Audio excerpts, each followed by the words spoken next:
If you ever need an example to show how someone actually can fail upwards when it comes to Hollywood, look no further than what's happening right here, because the dust hasn't even settled for The Marvels, which is a historical flop for Disney and Marvel Studios. And one of the writers for that has already gotten another job working for Amazon in the next upcoming Tomb Raider franchise. So this is coming from Collider talking about it. After working on The Marvels and the upcoming Agatha Darkness Diaries, Megan McDonnell has found her next project. Variety reports that the writer has joined Prime Video's television series based on the Tomb Raider video game franchise. Before we go any further, make sure you hit that subscribe button, and also if you can, click the like button and maybe the bell notification too to keep up to date with all this latest news. And if you don't like the video, yeah, you can dislike it as well. I'm not going to judge you for that. I just ask that you leave a comment and let me know what you didn't like about it. So let's get back into this article. In January this year, it was announced that Phoebe Waller-Bridge, known for starring in and creating the television series Fleabag, was tapped to write and executive produce a new Tomb Raider TV series. It was also reported that Prime Video and MGM working together to build a cinematic universe around Tomb Raider.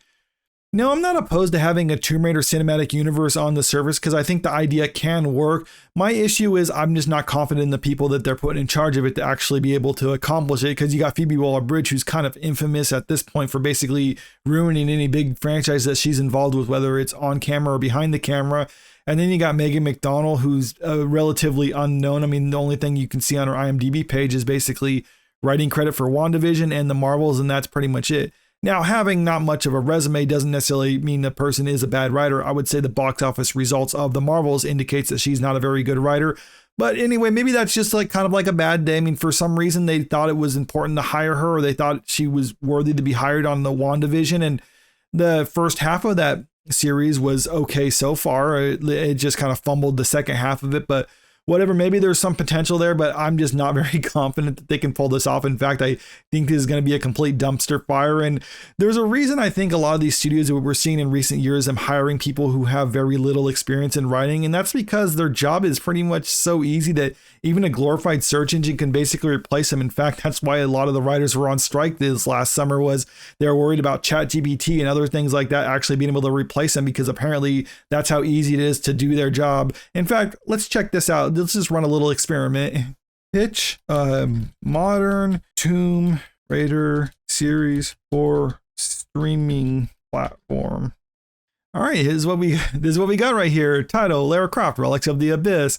Platform: streaming services, Netflix, Amazon Prime, Hulu. Genre: action, adventure, mystery, supernatural. Okay, seems like something that we'd actually see.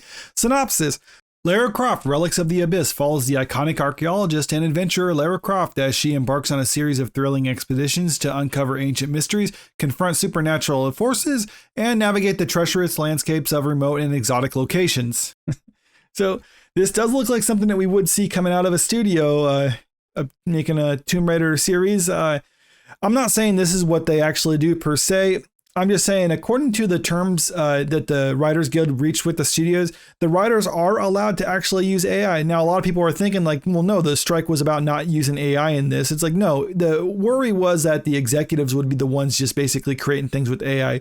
The terms that they reached is that the writers themselves can use AI. They just have to divulge to the studio that that's what they're doing. And they don't have to divulge it publicly, but they just have to tell the studio that's what they're doing. And the studio, I think they're okay with that, because instead of hiring a more seasoned writer to create something like this, they can just hire a more inexperienced writer who would therefore be cheaper for the studio to hire, and allow them to do this sort of thing. And then as a result, you can put out stuff it might not be good, but it's like, yeah, it's fine for what it is. You can just do what they're saying here, introduce a diverse cast to use as a kind of a shield in case people are criticizing your project. I mean, we've seen that a lot in recent years. These writers, they don't care, because they're basically handed the reins of a franchise that they have no business being a part of. They're getting paid a lot of money, relatively speaking. The studios are happy because they're saving money by not having to hire a more expensive and more seasoned writer. The only person who's really suffering as a result of this, I would say, are the fans. But this is just kind of something that we've come to expect in recent years. Someone like Megan McDonnell, who basically just wrote a complete bomb, which was The Marvels, and then right afterwards handed the keys to the castle for a franchise like this one. And I'm just going to leave you with this interview from the great Christopher Lee and kind of what he has to say about situations like this in Hollywood. You see this all the time. at the level of a top producer who, between them or separately, will make flop after flop after flop after flop. They're always going to blame somebody else. Always. Not their fault. No, you were the one who said, or whatever. And there's a word for that. It's called upward failure. You see it all the time.